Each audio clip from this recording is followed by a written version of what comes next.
nhớ rằng em đi qua nơi đây biết bao lần và ai cũng nhạt dần, chẳng còn đúng hẹn những nơi em dừng chân. No babe, đêm nay sẽ thật dài, anh biết giờ này em đang cảm thấy mỗi bước em đi thật mệt nhoài vì sương rơi đêm lạnh đầy. Vậy thì sao em không để anh đưa em về nhà trong đêm nay?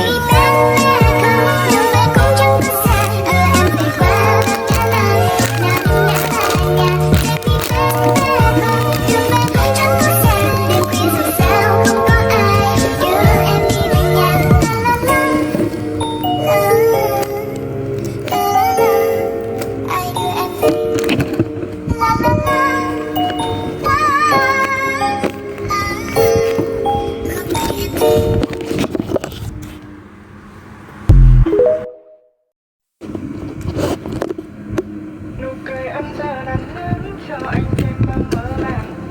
Bộ đam yêu thương phải chăng là nơi băn vâng mình à? Bồi hồi nhịp đập từng giây trong anh này khi từ ngất ngây đêm nay.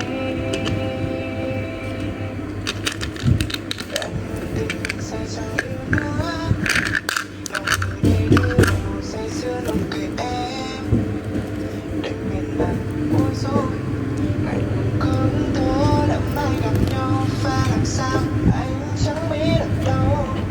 Phim nơi trời xanh muốn nói gió tung lên rồi vì trong đầu anh cứ thấy nhớ mong thôi. Nụ cười dịu em ngày em bước tới nữa cách thôi miền anh không lối xa. Nụ cười ấm giờ là nắng cho anh thêm mong mơ màng. Phổ đam yêu thương phải chăng là nơi văn vương mình à?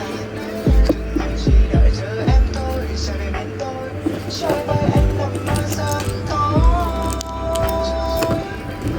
Nụ cười em giờ là nắng cho anh thêm mong mơ màng. Phổ đam yêu thương phải chăng là nơi văn vương mình à?